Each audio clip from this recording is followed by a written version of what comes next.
Hi, and welcome to our most recent lesson on International 2000. We're going to be talking about economics today, and this will lead into our lecture on intellectual property rights. But the first thing I want to do is I want to give us a primer on how the economy functions and how we've gotten to the global trade system we have today.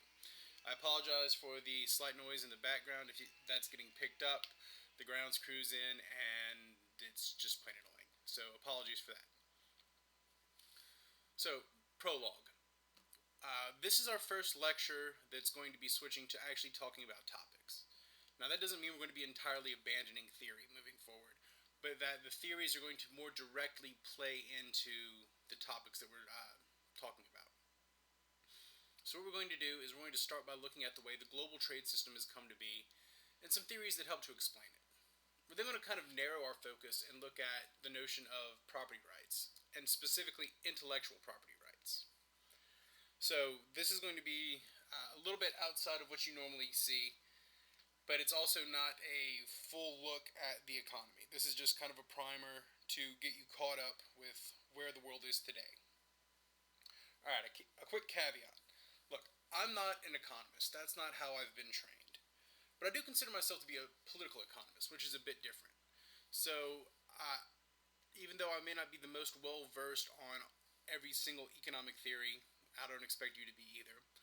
I do want you to look at the economy as an integrated whole. Look at society as an integrated whole. I don't really endorse studying economics by itself. I think what we have to do is we have to look at it with society and politics and economics being studied together as part of a bigger picture. That's why I do political economy. And much wiser people than me have called this the so-called golden triangle of social sciences. But that's being said, I think that's really what we need to do. So that's how we're going to approach the study of the economy moving forward. And really pretty much everything. We're going to try to look at it in a more integrated fashion. So, moving on. Alright. Actually looking at the concept of global trade. Now, I've talked about some of this before. I've given you the very brief, first blush look at the economy. But what we're going to do today is we're going to really dig into the global trade system and the global economic system and how it's set up. So what we have to start with is the concept of mercantilism. Remember, we talked about this before, or at least we brought it up before. So this is the system wherein a country trades raw goods for finished goods, right? And this is a zero-sum game. If you benefit, someone else is going to lose. So the idea under this system is that you should exist in so-called autarky, or you should be able to function as an economic unit on your own. Because of the zero-sum game, you don't want anyone else to win when you lose. So you want to keep all of your trade as internal as possible. You don't want to trade with other countries as much. Alright, so if we go back to this world system, the time when mercantilism was really prevalent, we need to think about what the chief energy source at the time was. And, well, since this is a PowerPoint, you already have the answer. It's calories. It's food. It's burning things. Specifically wood, right? So let's go back to our big question of the reversal of fortune. And let's look specifically at China, and rather a very specific area of China called the Lower Yangtze River Valley. So this includes where Shanghai is now, and in roughly an area about the size of the British Isles in China.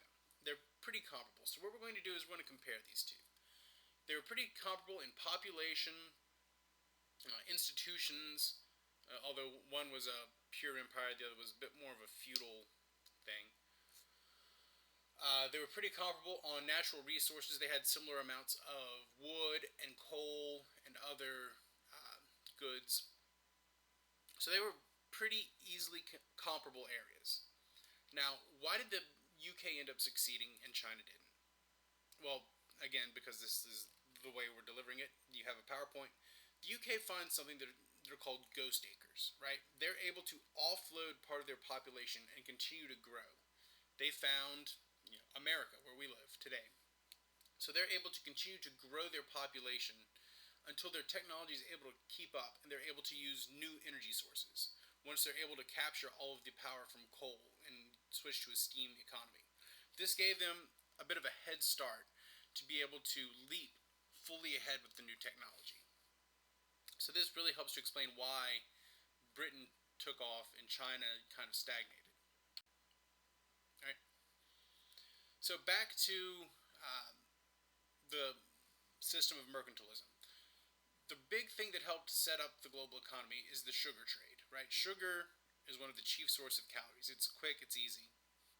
So the sugar trade helped set up really the first truly global economy, and it's the so-called sugar triangle. So you go to the Caribbean, and you take the sugar there, turn it into molasses. You take the molasses and you ship it to the UK, where you turn it into rum, and then you take the rum and ship it to Africa, where you trade that in for slaves, and then you bring the slaves to the Caribbean, where you trade for molasses, rum, slaves, molasses, rum, slaves. It's a pretty simple triangle. You should have already come across this before. Well, what ends up happening is once we switch from this calorie based economy to a new energy source, the petrocarbon, specifically coal, but later natural gas, methane, uh, oil, what we use now, basically. And this shift in energy also allows us to shift to a different kind of economy. We leave mercantilism behind and we shift to a new system called capitalism. So this shift to capitalism really allows the United Kingdom and the rest to really take the lead in the world. One of the great stories really showing this off is the technological advances that occurred really quickly. The UK was able to fight a battle of 100 British soldiers against 100,000 Zulus who were armed with spears. This was in the mid to late 1800s. And the 100 Brits won. They essentially killed all 100,000 Zulus because of their technology. So technology plays a huge role in explaining why the West was able to take off. Alright, so what we want to do is we want to talk about these different types of advantages. There's different types of advantages that emerge in trade, right? And we're going to talk about three of them. The first is a comparative advantage. And this is, a system where trade is based on each country dealing in what they do best, right? Each country is going to have something that they do better than someone else, and that they're going to specialize into this. So our example for this is that the United States, us, we're a knowledge-based and design-based country. So we're going to specialize in designing things and education, things like that. And then we're going to ship our designs over to China, where they're really good at manufacturing. So we'll take care of design here in the United States, and they'll build it in China. All right, so that's each country specializing in what they do best. Now, a bit of a different type of advantage is a so-called competitive advantage. Now, this is when you're using political incentives to make your industries become more viable. This is basically cheating in the free trade system. So it's when you put in place tariffs and taxes, or you decide to subsidize an industry. Now, this is, like I said, cheating under the rules of free trade. You're not just specializing what you do better, but you're trying to boost up something you don't do as well in order to be able to compete. And this is considered to, not be so-called cricket or not sporting of you. That doesn't mean countries don't do it. They do it all the time. Even the United States does it. Now, an absolute advantage is something that where one country absolutely will be better off than another. And my favorite example of this is Scotland doesn't have much of a stake in the banana production business. You can't grow bananas in Scotland. So Ghana is going to way outproduce Scotland in bananas. That's just the way it is. But Scotland's going to way outproduce Ghana in making scotch. They have the absolute advantage there. Okay, so we've kind of talked around it.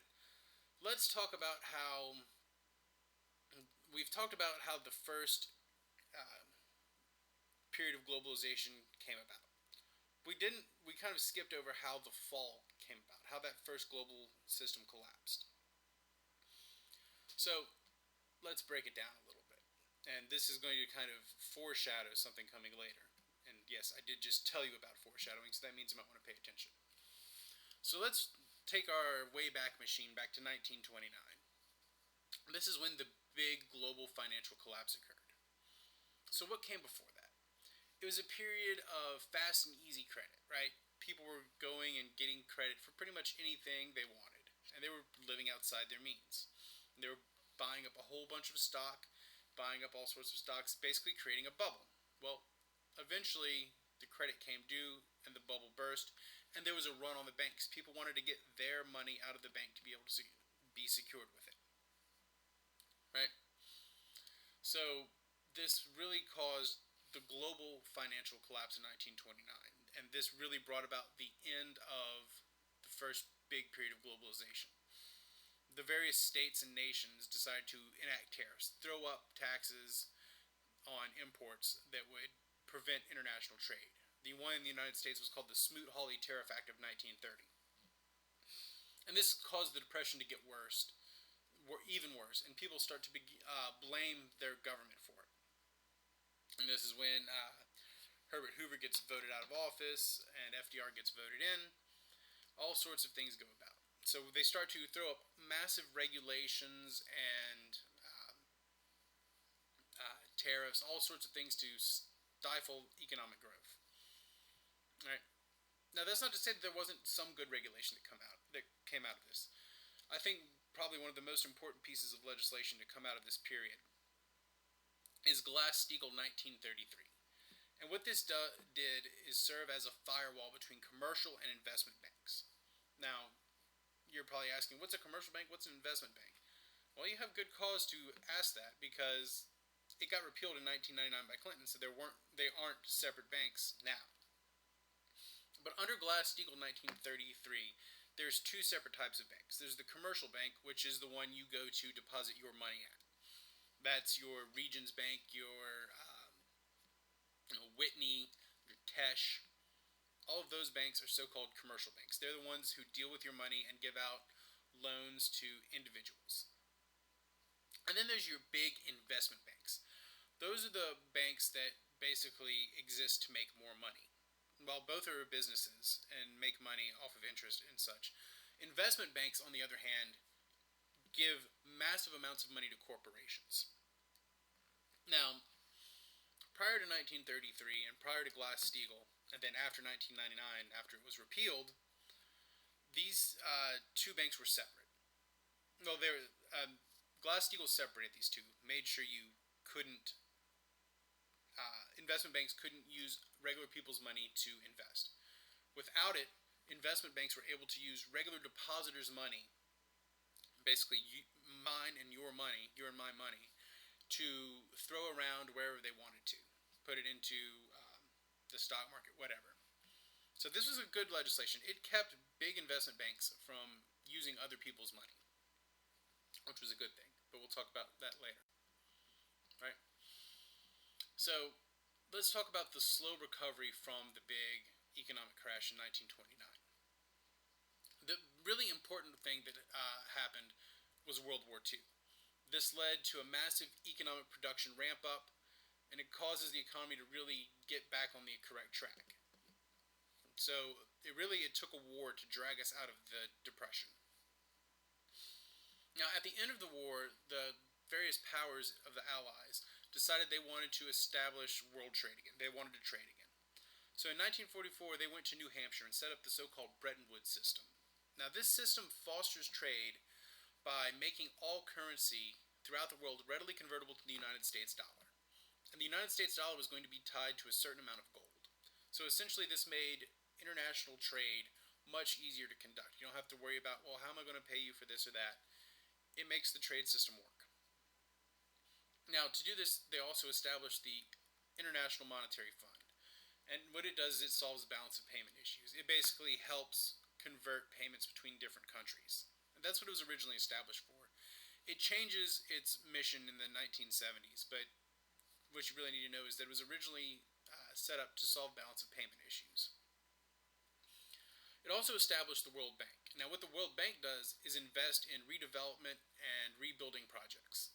So the World Bank's the one who essentially funded the rebuilding of Europe after World War II, development in Africa and Southeast Asia. They're essentially an international investment bank that's funded by a whole bunch of international players. Right.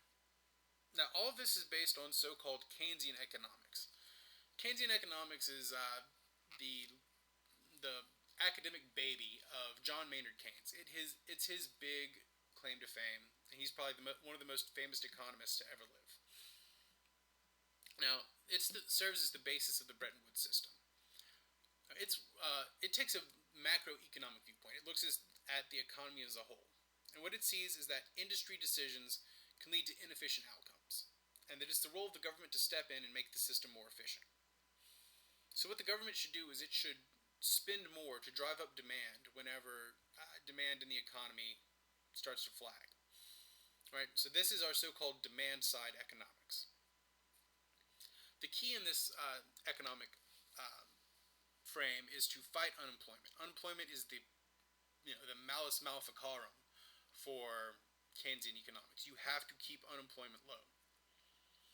And so, in order to do this, they find that deficit spending is okay in the short term. Now, in the long term, it's still always considered bad by all economists.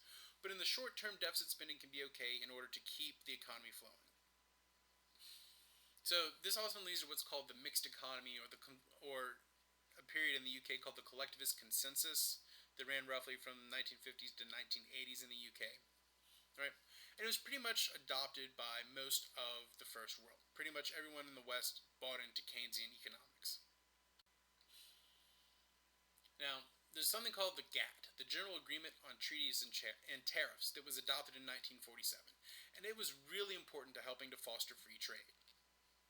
Now, it serves as essentially the precursor to the World Trade Organization. It's what sets up world trade as we understand it today. And the interesting thing about the WTO and the GATT is it actually has enforceable teeth to deal with trade disputes. It's able to enforce these trade disputes between countries. And it works based off of a concept called most favored nation status. Now, most favored nation status means that you have to give the best treatment to any country that has most favored nation status as you give to any other country. So, say the United States signed a 0% tariff agreement with South Korea. If we sign that, that means we also have to give that trade deal to all of our most favored nation status countries.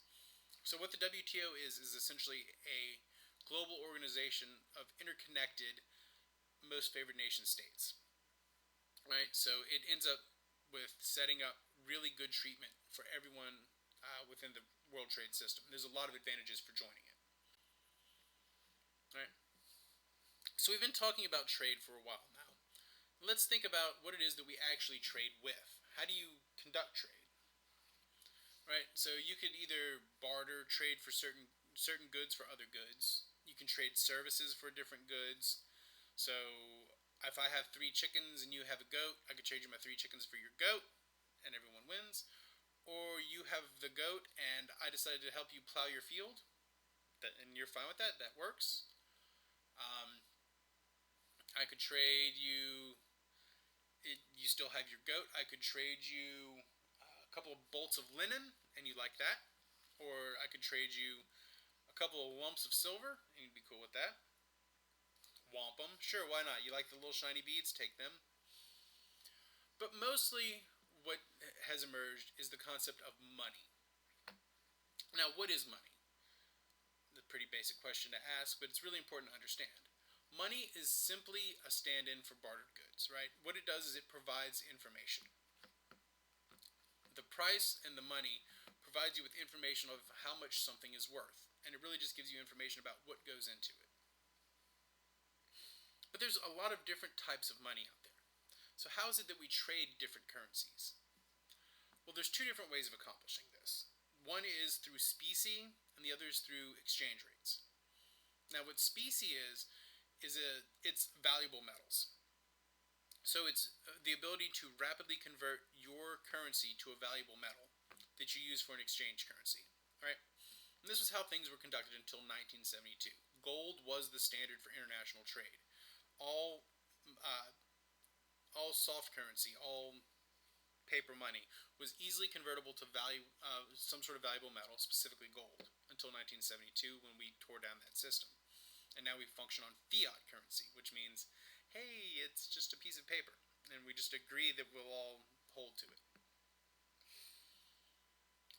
Now, the other way of doing it is the exchange rate, right? And it's an agreement that you're going to accept a certain amount of currency for another. And really, the currency that holds for this, the currency that trade is done with, is the U.S. dollar. It's the thing that pretty much everything is easily convertible to. There's also the pound sterling. There's also the yen and the euro. Those are kind of the big ones, as well as the RMB from China that are readily exchangeable to and are considered to be the big currencies throughout the world. So there are some problems that come up with trade. Um, the first one that you hear a lot about is so-called trade deficits, and that's when you import more than you export. Now, this is only really a problem in a mercantilist system. Right? The real problem is not being able to balance out your payments. You should not have to borrow to finance your trade. It's just always a bad idea to rely too much on credit. Don't finance things when you can pay for them outright. That's just good advice anywhere, but also in the world of international trade. The thing about trade deficits, though, is that they often ignore that we live in a world of multinational corporations, right? One company might be building things in China and then finishing them up here in the United States, but those are still considered factors within the trade deficit, right? So we might be importing a bunch of things from China. We design it here in the United States, they build it in China, and then we package it here in the United States. But that's considered to still be a net trade deficit. So the trade deficit doesn't really factor in quite as easily as a lot of people in the media might want you to think. And it especially doesn't hold as well in our multinational corporation world that we have today. Now, there's often ways to cheat to try to deal with trade deficits. So you can throw up different trade barriers, you can throw up tariffs, you can throw up subsidies. But if you're a member of the World Trade Organization, you get caught doing one of these cheating actions, the WTO will slap really heavy sanctions on you. And it can be all the way from repealing the action that you did up to paying a legitimate fine to the other country. So the WTO is actually able to enforce things. And that's really important. That's why we talk a lot about trade. It's one of our best examples of an international system actually functioning.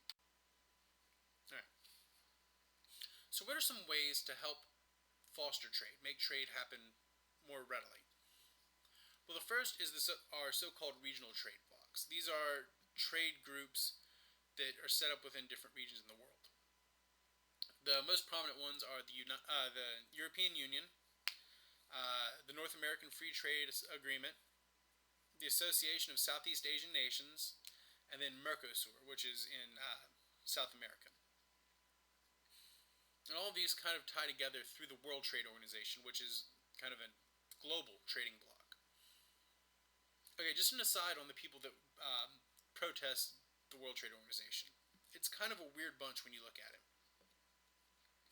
It's usually really rich Westerners who are trying to quote unquote stand up for the poor global South. Whereas if you look at what the Southerners, the people that live in the global South, think, they actually like free trade. They actually are the ones who are benefiting from it. Instead of having to try to trade their sack of coffee for three goats, they can sell their sack of coffee on the international market and then get all sorts of other goodies that they couldn't necessarily have. Pretty much everyone wins under free trade. That's the good thing about trading. You can win, and it's not a zero-sum game. Everyone can win in the system, right? Now, there are some decent arguments against globalization in the World Trade Organization, specifically from the fact that it starts to create a bit of a homogenized culture. But as I've already mentioned, it also lets local cultures get out into the rest of the world. Now, we've talked a little bit about developed countries and how they trade. But what we need to look at is how countries who weren't originally on this developmental track, how did they try to catch up to the system? Now, the West took about 200 years to get to its developed situation, but others have had a lot less time to do it. So the question comes, how do they try to catch up? Well, there's two big ways of doing it. The first is export oriented industrialization, also called structural readjustment. And then there is import substituting industrialization, EOI and ISI. Now, there's a great case study out there that looks at two countries that basically are pure types on this. That looks at South Korea and India. So, South Korea decided to adopt export oriented industrialization. India, for a long time, adopted ISI. Now, South Korea ended up disciplining itself, and they went from a country who had no resources all the way up to the person who, well, pretty much everyone has something South Korean in their pockets right now. I've got my Samsung phone. I'm looking at this displayed on a Samsung monitor on a South Korean built computer. So let's just say that South Korea got caught up. Whereas India, even though they're starting to be a global force, it's mostly because they are so large and have such a large population. They still haven't really caught up to the rest of the developed world. Now, export oriented industrialization requires a couple of things. First, you need to have discipline. Your population has to stick to the plan. All your corporations, labor, capital, everyone has to stick to the plan. So the institutions you put in place are very important. And what specifically matters is that you create something called a nodal agency. Now, what this nodal agency does is it serves as the outside uh, force to discipline the entire population. It's even outside of political realms. So it is almost a dictatorial body, but it really helps people stick to the program. Now, I'm going to tell you roughly the developmental story of South Korea, just so you get an idea of how export oriented industrialization works. So, South Korea, after the Korean War, was in bad shape. They actually are the part of the Korean Peninsula that has less natural resources. They had no real economy to speak of. But they decided to industrialize. So, what they did is they cut everyone's hair. And they took this hair and made wigs and sold it on the international market. Now, they took the money from making these wigs and turned it into light textiles machinery. So they got a very small textiles based economy going. And once they started exporting all these textiles, they took the money from doing that and went to light manufacturing. You know, injected molded plastic toys. You know, the very simple manufacturing that can be done. And they took the gains from doing that and moved into heavy manufacturing. So steel products, cars, bigger things, more important things. And then they took that and invested in high technology type things, televisions, radios, computers. And then they turned that back into research and development to not only make the standard, but to become the people who develop the new technology. And now, like I said, Samsung is one of the world leaders in high tech. So eventually, once everyone started to get rich from being developed, then there was a push for democratization, which occurred in the 1980s. They moved from their dictatorship to functional Western democracy. And that's how South Korea played catch up. India, on the other hand, never put in place a nodal agency, and they decided to substitute imports by just building them at home. So they put up trade barriers and tried to industrialize from within, and this didn't really work. It's only more recently, once they've started to move towards export oriented industrialization, that they've really started to catch fire. All right, the biggie, the global financial meltdown circa 2008. You know, this is the big moment that sits over pretty much everyone's life right now. Now, there's a lot of important factors that help cause it. So, in order for us to really understand how this financial meltdown occurred, we need to look at another way of approaching economics. And we're going to take a look at economics from the so called Austrian school perspective. Okay, so while Keynes thinks you can predict the economy with big equations and comes in cycles. That's just the way he thinks. The Austrians are almost the exact opposite of that. So, Austrian economics, which is promoted by Friedrich Alan Hayek, Ludwig von Mises, Milton Friedman, Joseph Schumpeter to an extent, uh, they think that the economy cannot be predicted because it's based on individuals making decisions within a market. And it's too hard to aggregate all of these individual decisions. So you can't predict the macro from micro level reactions, and you can't predict micro level reactions from the macro level. So what you have to do is you have to study human actions. So Austrian economics is almost more psychology based than statistics based, or based on rational choice theory. Right? What the Austrian economists focus on is a balanced system. They want a balanced system to be created. They don't want booms and busts. They actually become afraid once a boom period starts because they know that the resultant factor of that is going to be an artificial low. If you create an artificial high, you'll end up with an artificial low.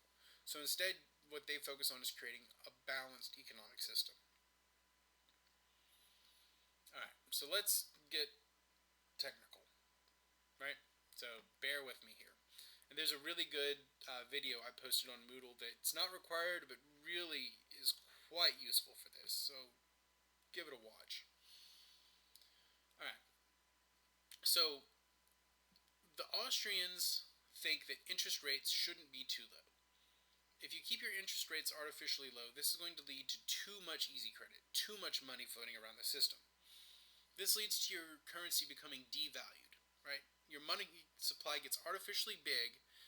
This creates an artificial boom, and when that boom pops, when the bubble bursts, it'll create an artificial low.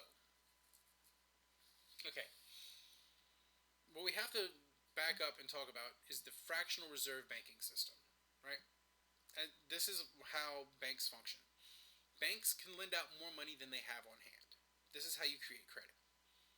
So, if you let banks lend out too much money, if you let the fractional reserve get to be huge, then this artificially inflates the system. So if the system collapses, there's no way the banks could actually pay back all the money they've lent out. They just simply can't do it. This is why there were runs on the banks in the 1920s. Well, in order to prevent runs on banks, the Federal Deposit Insurance Company, the FDIC, was created in order to secure this problem. Right? It secures the system.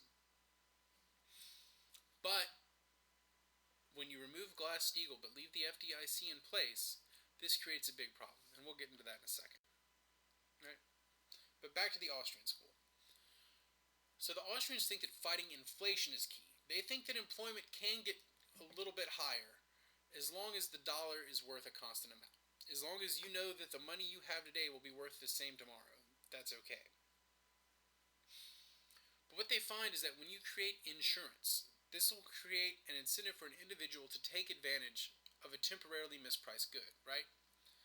So if you create insurance, people are going to take more risk than they would otherwise, right? This creates the so-called moral hazard, right?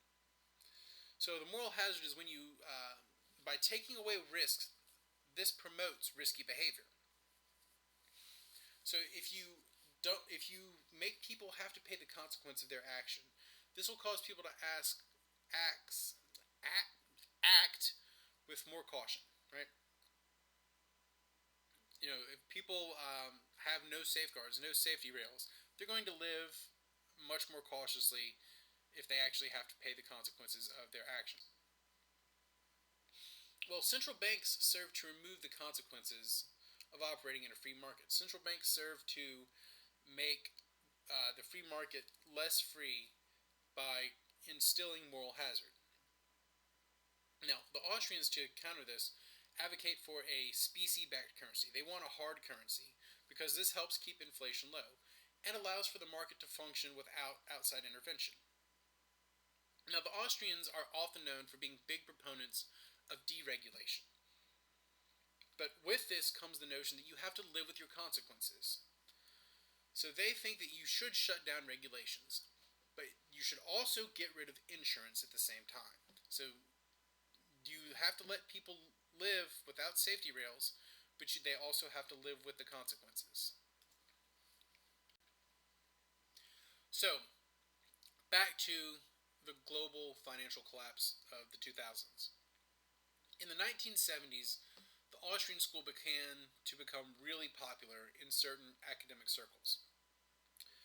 So, what ended up happening is General Augusto Pinochet set up a very neoliberal regime, a regime that was based on the Austrian school in Chile. Yes, it was a dictatorship, but it was a free market dictatorship. And this ended up serving as kind of the testing grounds for free market ideas. When they saw that went pretty well, so Ronald Reagan and Margaret Thatcher started deregulating their own countries. So part of this is they deregulate the financial sector.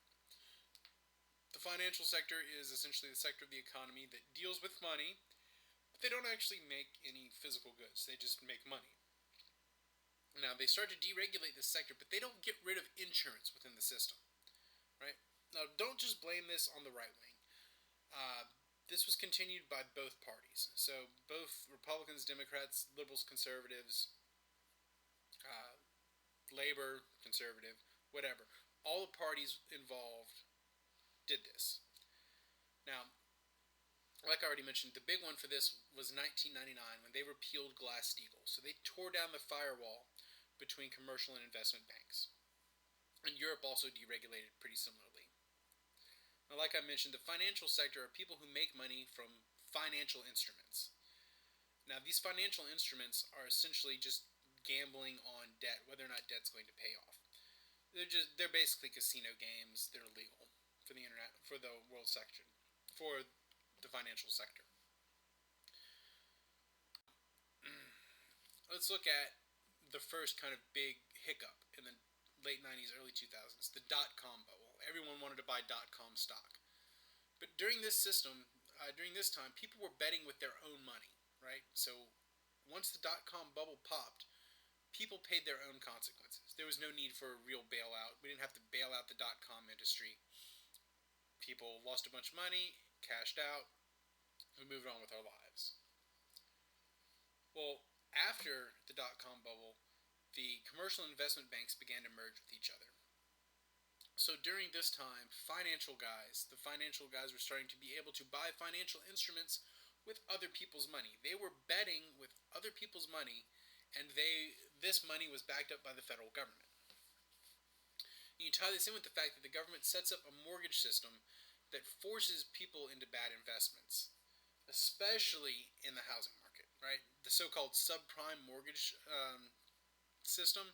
This is forcing people into, well, not really forcing, but enticing people into making bad investments, and banks were willing to just sell whatever to make more money.